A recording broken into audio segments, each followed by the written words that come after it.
Welcome back everyone. For today's video, we are going to be taking a look at the Blitz portion of the FIDE World Rapid and Blitz Team Championships being held here in Hammersmith, London. Now, after some hard-fought competition, the Rapid portion ended yesterday, and today we move into the two-day portion of the Blitz event. Now, the format is a little bit complicated. There are 4 groups playing for 16 spots, groups A, B, C, and D. Those top 16 teams will advance to the grand final tomorrow, which will feature a knockout as I understand it. So, 12 games, a lot of chess to be played, and of course today I'm back in action, and we're going to pick it up in the third game of the day. Now, I won my first 2 games against much lower rated players, but in this third round, I'm playing against a former World Championship contender, challenger against one of the greatest players of all time, Garry Kasparov, and that, of course, would be the former number 1, I should say, Nigel Short. So, I have the white pieces, and the game starts out with the move C4. We get E5, and now I play this move A3. Now, you might recall that I actually played this against Michael Adams, who was also a former British number 1 earlier in the event. I'm not sure why it is, but a lot of the British players, when they face their own opening, also known as the English, they generally like to play this move E5 on move 1. So, I play the move A3, and now we get the move D6. I go knight C3, G6, B4, bishop G7, bishop B2, and now we get the move F5. Here I play the move D3, we get knight to F6, and now I play the move G3, going for the classic double fianchetto with the bishops on both diagonals. Now, in an earlier video, when I covered my game against Michael Adams, I mentioned that I thought it was a little bit too slow to go for the setup, but it is, after all, a blitz game, and with a lot less time, it's much harder to figure out what to do. So we get castles. I go bishop g2, we get knight c6, and now I play the move b5, kicking the horse away. Here I play the move e3, and now we get the move a6. Now already here I was a little bit uncomfortable. I was actually quite concerned about this move f4 potentially, and after takes knight f3, white is probably okay here, but I simply wasn't sure what was going on. Nigel instead plays a6, I go a4, we get c6, and now I play knight ge2, finally completing my development by castling my king on the next turn. We get the move bishop e6, castles, and now Nigel plays the move d5, I trade the pawns, and here I play the move d4. We get e4, and now I play this move bishop a3. Now this move is not necessarily bad here, but I probably should have played the move a5 right away if I was going to follow down the path that I would go. Instead, I played bishop a3. Now, the reason is that after rook to e8 and a5, which I played, suddenly after the move knight to c6, all of a sudden, I'm going to lose this pawn on a5, and I'm actually in some trouble. Now, that is why I should have played the move a5 right away, because now if black goes knight c6, here I can simply play queen to a4, and the queen and the rook combine to guard this pawn from being captured. So, this is obviously what I should have done in this position. However, instead, I play bishop a3, rook e8, and now I go a5. Nigel plays knight c6, and all of a sudden, I'm very concerned about my position. So I play knight a4 here. I'm really not sure what to do. I give up the pawn, and now I play knight c5, trying to fork the bishop and the pawn. We get knight to c4 here. I play knight takes bishop, rook takes, and here I play the move bishop b4. Nigel goes a5, I play bishop c3, and now we get the move rook e to a6. Here I play queen a4. I'm trying to stop black from pushing this piece straight down the board with the 2 towers escorting the pawn. We get queen to e8. I play rook c1, we get takes, and now we have the move knight b6 being played. I play rook a2, Nigel goes bishop f8, and here I play the move knight to f4. Now, around this point in the game, I knew I was down a pawn and in trouble, but I felt the need to start moving quicker because, as you will notice, my opponent is moving instantly. So we get a4, I play bishop f1, rook a7, and now I play the move rook b1. Nigel goes knight d7, and here I inexplicably play this move h4. Now the move that I should have played here is very similar to the game, which is rook to b5, simply attacking this pawn on d5. And now black is still better after a move like a3, but after I go knight takes pawn, takes, let's say rook c8 for example here, I can go bishop to a5, and it's not really clear just how much better black is. But instead I play h4, just completely missing rook b5, and the reason I played h4 is that I figured if I go bishop b2, at some point black can play g5, harassing the knight on f4. So I play h4 to stop g5, a3, and now I play rook b5, but unfortunately it is one move too late, as Nigel correctly finds, or does not correctly find the move, sorry, I should say, which is rook to b8. Sorry, you guys, a little bit tired, it's been a long day. If Nigel had played this move rook to b8, I probably would have lost this game, because after rook takes rook, knight takes, for example, say I play knight e6, black goes bishop e7, and here the rook and the bishop still guard this extra pawn. Now, you might be wondering, why not take the pawn on d5? If I were to take on d5 after takes, rook takes in this position, black can now go rook c7, attacking the bishop on c3, and when the bishop moves away, there's rook to b2 here, and now suddenly I have to trade and go rook b5, but after rook to c2 here, suddenly the rook is guarding this pawn. When I play bishop a5, black will go bishop a3, followed by rook to c1, and black is simply going to win the game here. So, this could have been absolutely disastrous for me had this happened. Luckily, Nigel puts the rook on the wrong square here. He goes rook to c7. Now, this gives me the opportunity to play bishop to d2. I could have played bishop b4 as well here, but I go bishop d2, and now we get to move rook to b8. And here, fortunately for me, I can trade the towers and play the move knight e6, forking the rook on c7. And once I take this bishop, this a3 pawn is going to fall, and all the danger is gone. So we get rook b7. I take, Nigel plays rook b2 here. He could have taken the knight, but after rook takes a3 with the two b's, I should have decent chance to win the game. Objectively, it's completely fine, but I think white is for choice. Instead, Nigel goes rook b2. I take the pawn. I do not trade the towers because suddenly it's spaghetti-o time. The d3 square is covered by the pawn, so I can't stop this pawn from queening. So I go rook a3, Nigel takes, and now I play the move knight to e6, we get knight d7, and here I play knight to f4. Now, this is not simply winning for me. Perhaps bishop b5 would have been stronger, but at this point, with the active rook and black struggling with D's knights stuck guarding each other here, it's very hard to play in the situation, and Nigel very quickly goes astray. He plays knight g4, I go rook a8, king f7, rook to a7, and now I pin this knight while this pawn on d5 is under attack, and everything is collapsing. Nigel plays king e7, I go bishop b5, knight f6, I take, he takes, I take, and now I take the pawn. And here white is up to white has two extra pawns in this position, and everything is looking very Gucci. We get knight f6. I play check, king d6, rook g7, knight g4. I take the pawn, king e7, and here I sack the rook with rook takes knight, because after takes and bishop to d5, I have 5 pawns and a bishop, and black will solely have a rook and 1 pawn. So we get king f6 takes, rook d1. Now I put the bishop on d7, forcing king to h5, and here I play the move bishop e6 with the idea of pushing my p up the center. We get rook c2. I go king e1, rook b2, d5, rook b1, king e2, check, and now I play the move king d3. Now, after rook takes f2, this position is winning for white, but here I make a huge mistake when I play this move d6. This move, in fact, throws away the entire advantage whatsoever, and there's a very pretty idea which Nigel missed, and of course I missed as well, which is that black can go rook to f6 here, attacking the bishop. If I move the bishop, black takes the pawn, of course, and when I push my p, after rook takes bishop, you can make a queen or also make a rook. Either way, black plays rook d6, checking the king, sacking the rook. If I move my king, I lose the rook in the game. And when I take the rook, this is suddenly stalemate. The king has no squares available here. King is stuck on the rim, and that is simply going to lead to a draw. Same thing, if I promote to the queen, after check takes, again, the same problem. The king is stuck on the edge, no escape squares, so the game ends with a draw. Now, I, of course, did not realize this at the time during the game. Afterwards, my horror, Chris mentioned it to me, my second, and then I started laughing because it's just so absurd that such tricks exist. Nigel misses it. He goes rook f1. I go king to e4, and here Nigel resigns the game because after rook to f6 here, now I can simply move the king up, and after rook f8 and d7, let's say king g6, king d6, king f6, king c7, king e7, I can simply start pushing the p. The wide peoples will rule the day. Black cannot stop all the pawns.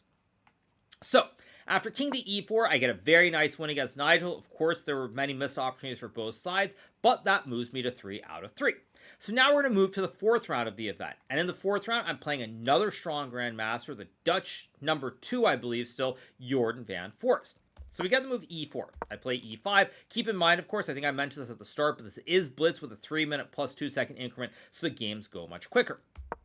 We get knight f3. I play knight c6, bishop c4, and here I play the move knight f6. We get d3, bishop e7, and once again, we are in our classic Gucci piano, which I have faced a lot in both the American Cup and Norway chess as well.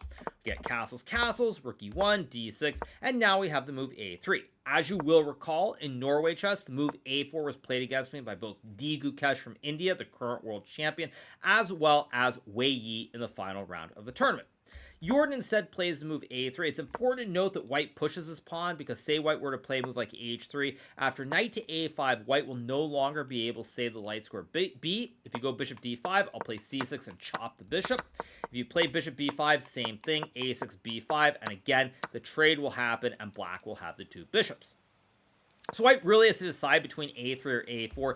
Jorden goes a3, I play bishop e6, we get the trade, and now he plays the move b4. Here I go queen d7, c3, and now I play the move h6. Now the reasoning behind this h6 move is that I want to double stack my towers on the f-file, for example, something like this, but if I do it without h6, white has knight g5 trapping the rook, and once I lose the rook, I most likely will lose the game. So I go h6, we get bishop e3, I play a6, knight e2, and now I play the move d5. Now, as I said, initially my idea was to double stack, but once I realized I could play this move d5 without the knight being kicked away from the square where it guards this pawn from being captured, I thought, why not build the big black center?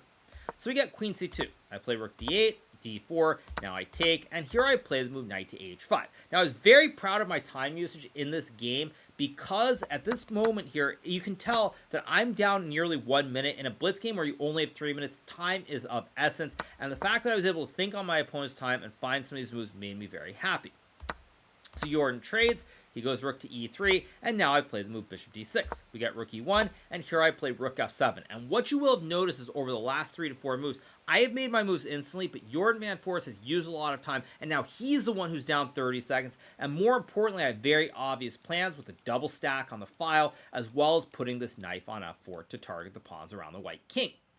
So we get knight f1. I go rook f8, knight g3, I play knight f4, and now we get the move bishop e5.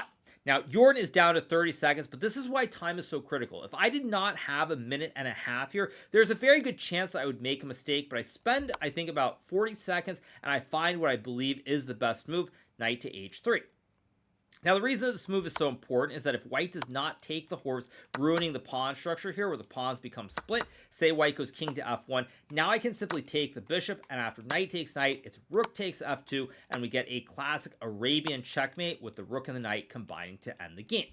White does the opposite thing, say white goes king h1, same problem. I take, and I take the pawn on f2, and I simply have one extra pawn, and I should win again. So Jorden takes knight. Now I play the move rook takes knight, we get takes, and here we get the move queen to e2. Now, it's not necessarily winning here, but because white has so many weak pawns all over the board, it should be better to play. So I play rook to f8. Now, I did spend some time and consider this move rook takes c3, but I actually was afraid of this move queen to e8 here, and I thought after queen f8, queen g6, I was in trouble, but apparently I have knight d4, rook to e8, and I have knight to f3, and I win the game because after king g2, there's knight h4 to fork the queen and the king, and if white goes king f1, you have check, king e2, rook to e1, king d3, you take the rook, and you win as well. Now, I obviously did not see this idea with knight to d4, which is why I played rook f8. Jorden goes king g2, I play king h8, queen e6, queen f4, queen to e3, stopping me from taking the pawn. I go back, and now we get the move knight to h5. I play check, knight g3, king to h7, rook d1, and here I play queen f7, and Jorden makes a big mistake here when he plays rook d2. Now, Jorden should have played the move rook to e1, and the reason is that this knight on c6 currently is reasonably well placed, but without access to better squares, I simply cannot attack this pawn next to the white king with only the queen and the rook on the file. So when Jorden goes rook d2, this gave me the opportunity to play knight e7, which I missed the first time, but now I don't miss. I go knight to e7, and suddenly the knight here is headed to g6, and there are all kinds of dangerous issues for white here with the knight jumping to either the edge here, the square I'm highlighting on h4, or the square on f4. So Jorden goes rook e2, I play knight g6, and here he touches his knight and then chooses to resign because the move he wanted to play was knight to h5 to stop the fork, but after knight to h4 check, creating the fossil, I check the king goes away, I take the horse, and I win the game, and otherwise white has no good moves. If you play a4, you run into the classic family fork with knight to f4, forking the king, the queen, and the rook. If you move the queen, I still fork with knight f4, take the rook, and this is going to be a very simple win. So, I get another win. This being my 4th win of the day, I move to a very, very nice score of 4 out of 4, and now we're going to move to the critical 5th round matchup of the day. So, In this 5th round, I am playing with the white pieces against the player Ahmad Khan, who is a 13-year-old junior from Azerbaijan.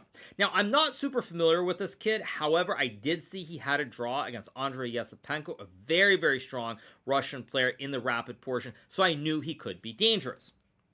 So, I start out with e4. We got a Sicilian here. I played bishop b5 check, of course, because when you play kids, you don't want to go into mainline theory where they're so booked up with memorized lines. So I play bishop b5. We get bishop b7, I take, I castle, knight f6, and now I play the move d3.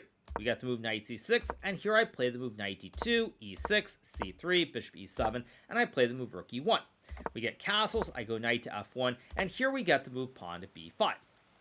Now, this system is not considered super testing for white, but I remember many, many years ago, back when I was just a young kid playing on the internet, there was a Serbian player who had the username of Dusan Popovic who would always play this knight g3, c3, d4 system against me, and I would struggle to prove equality. So I go d4 here, trying to build a big white center, and now we get the move d5. And this move is actually a serious mistake. Black should have traded first and then played something like d5. Maybe it's still the same, but maybe it's still pretty similar actually to the game after knight to e5, but I thought that in this situation with the open c file already, black should be okay. So we get d5 right away. This allows me to play knight to e5, forking the queen and the knight. If black trades her, black is in some trouble, because if you were to take what looks like a free pawn, I sack the rook, and suddenly after takes, you lose the queen and the game.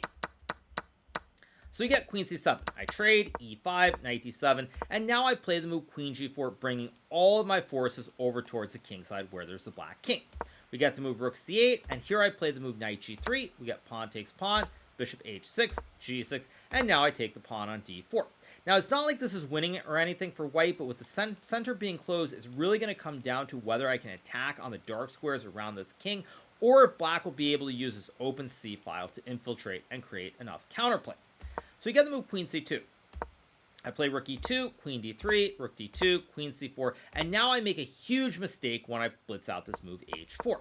Now, probably already here, I should have played the move h4 right away, because if black goes rook c2, I can trade, play rook c1, and after rook c7, suddenly I have this very, very nice kebab on the 7th rank, and black is simply in a lot of trouble. But I play rook d2, queen c4, I blitz out h4, and as soon as I play this move, I blunder knight takes pawn on e5. Now, luckily for me, this is not the end of the world here, as I can move my queen. If I were to take the horse, I lose the queen and do a Botez gambit. So, I move my queen away, we get knight d3, queen e3, knight b4, and now I play the move queen e5. Now, I really wanted to play this move knight to f5 here, which looks very, very flashy, but after the move queen c7, I simply did not see a way to prove an advantage here. If black were to take the knight after takes, there are all kinds of dark square mating threats near the black king. If black takes this way, it's simply a checkmate with queen g3 and queen g7, so it looks very dangerous. But after queen c7, I did not see a good plan, so therefore I played queen e5, lining up the lobster pincer mate on g7. We get bishop f8, I trade, king f8, and now I play the move queen f6. We get queen c7, I play rook e1, and here we get the move queen to d8. Now, I've not played this very precisely, but what I'm trying to do here is move very quickly to put pressure on the clock. We get king g8, I play h5, g5, queen f3, h6, and now I play the move knight to f1. Here we get rook c2, I play the move rook d1, and now we get the move king g7. Now, my young opponent is playing very, very well here, but this is the start of what I would say is going in the wrong direction, because now I play queen b3, attacking the knight and the rook, and after queen f6, I play this move f3. We get rook to c4, I play knight to e3, and now we get this move rook takes d4. Now, what's amazing is how good computers are. If my opponent were to play this move a5, protecting the horse, after knight takes rook, pawn takes knight, queen c3, and say knight takes a2. Apparently, black is much better. After queen a4, there's knight d3 here, and this jumbo octopus horse is very, very well placed, and I'm in all kinds of trouble. But we get rook takes d4. I play knight g4, takes, queen f4, now I go queen c3, the move f6 is played, and here I play a horrible move, rook to d4. Now, for anybody who watches the live video, I came very close to touching the a pawn, because my initial idea was to play this move a3, which would have won the game. If I play a3, black goes back, I have queen c6 here, attacking the rook and the knight. After knight c7, I can go queen d7, let's just say king to h8, and I believe after queen to f7 here, black's king is so weak, White is going to win the game with the queen and the knight. There will be a checkmate here. It is simply unstoppable. So that was my initial idea, but then I go completely blind and I play this move rook d4, and the reason this is such a bad move is after knight takes a2, all of a sudden, all my attacking ideas vanish into thin air. Now, I still would have been okay here if I were to take and take on f6, because after knight to e2, king f2, knight f4, and g3 here. After knight d3, let's just say king e3, knight e5, takes, takes, takes. This game should probably be a draw in the rook and pawn endgame. But I go queen d3 here. I must point out that I also thought that I could maybe go queen c5 here, but I miss it. There's queen c1 check, forcing a trade of the queens, and now black has so many more pawns, and I simply lose the game. So I go queen d3. We get the move queen c1. I play king f2, another terrible decision. Queen takes b2 is actually probably not the best move, although computer wants king f8, which frankly is absurd. We get takes, king g3, f5, and now I play this move knight to e3, and this is the final nail in the coffin here. Had I sacked the rook with rook takes pawn, after takes and queen f5, black simply cannot win the game, even though he is an extra rook. The top computer line is to go queen d4, and after check, king f8, check, king g7, just simply make a repetition. If you go to e8 here, white can still start checking. Again, king e7 is the same thing, I think, where I just start checking, and it will lead to a perpetual. So this is what I should have done at this point, but I think I was already very, very frazzled here. This has some shades of a recent Title Tuesday I played as well, where I had something like 25 seconds and I moved way too quickly instead of using my time. And here I do the same thing. If I had spent 10 to 15 seconds, I probably played the move rook takes d5 here, but I was simply too frazzled. I play knight to e3, and now after queen c3, I'm simply lost. There's nothing I can do here. There is no attack against the black king here on g7. All these pawns are together. If I move the queen to e2, I lose the rook. If I go to d1, I lose the horse. And already here, I can simply resign. So I decide to play rook takes pawn, sacking the rook. Obviously, it does nothing, but I figure I got to play on. We get takes, takes, queen e1, king h2. We get queen takes knight. I take the rook, and now we get queen e5. I go king to h1, check, king h2, check, and here we get the move queen c7. Now already here I can simply resign, but I play on because you never know, it is a kid, maybe he'll make a blunder. So we get queen d6, stopping the check. I take, knight d5, check, knight e7, and now I take the pawn on a7. Now I've gotten to what you could say is kind of manageable, where I'm only down a horse, but unfortunately here with all these pawns on the king side and the extra knight, it's simply too easy to play. Now, it would take my opponent, my young opponent, I should say, a long time to convert this, but eventually he does convert it. Somewhere around here for a brief moment, I thought that maybe I had some kind of triangle draw with all these checks, but alas, it was not meant to be. We get king d3, check, king c4, check, king to b4. Probably I should have played queen to a4 check here, but after king to c3, queen to a1, I believe black can go king to d2, check, king to e1, and now after check, the king simply hides. Actually, the king hides on e2. If you were to go here, there's suddenly, I think, a draw with g4 here, so you don't go this way. But after king to e2 with the extra knight, black will win the game. So I check. Eventually, my opponent takes his king all the way back to the king side here. He gets it back, goes knight f5, check, king f7, check, knight g7, and now I play king h1. We get queen e6, king h2, queen c6, king g1, queen d6, king h2, and now he puts the queen on e6. The very important square here, because now if I move my queen away, I lose the pawn, and if I move my king, there's queen to e1 with the check on the king, and after check, queen takes h5, I can simply resign. Now, of course, I play on here hoping for a miracle, but it is not meant to be. It's simply too easy to play. I think pretty much anybody would convert this. Eventually, we get g4. I play queen c3. Not takes, by the way, because after queen to d6 here, takes, takes, takes, takes, king g3 and king g5. Black is an extra knight, and it's over. So I go queen c3. Probably what I should have played here was queen c2, hoping for g3, where maybe I can go king h3, and with a little bit of a miracle, there's a stalemate, like say queen to e7, where I can sack, and suddenly the king has no square. So probably I should have put the queen on a square to pin the knight, because after queen c3, g3, now I can't go up, because after knight e3, king h4, it's simply checkmate in Uno. And after I play the move king to h1, knight d4, I play queen d3. If I take the knight, this endgame is lost. Black trades.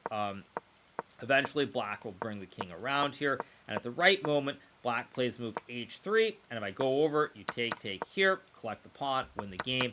And if I take, after takes, king g1, g2, h4, king g3, h5, f3, h6, there's f2, checkmating the white king on g1. So, I put the queen on b1 to stop the mate. We get h4. I play a bunch more moves here. Eventually, my opponent converts. Check, king g4, queen a7, check, check, king h1, queen f1, and here I resign, one move from checkmate. If I go to h2, there's knight to f3, and the king is stuck on the square.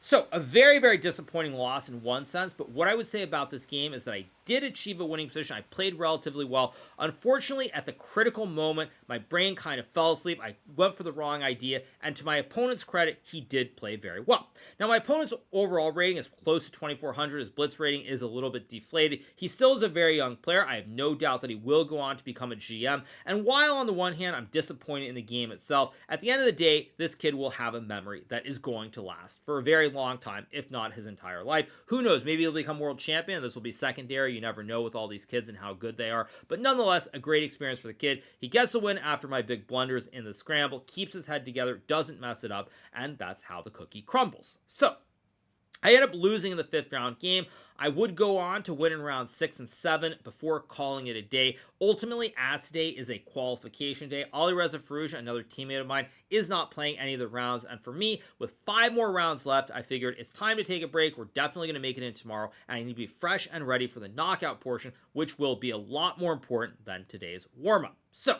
exciting day. Unfortunate loss in this 5th round game, but overall still pretty good. I score 6 points out of 7. I think I lose maybe 1 rating point, so it's about break even. And hopefully tomorrow will be better.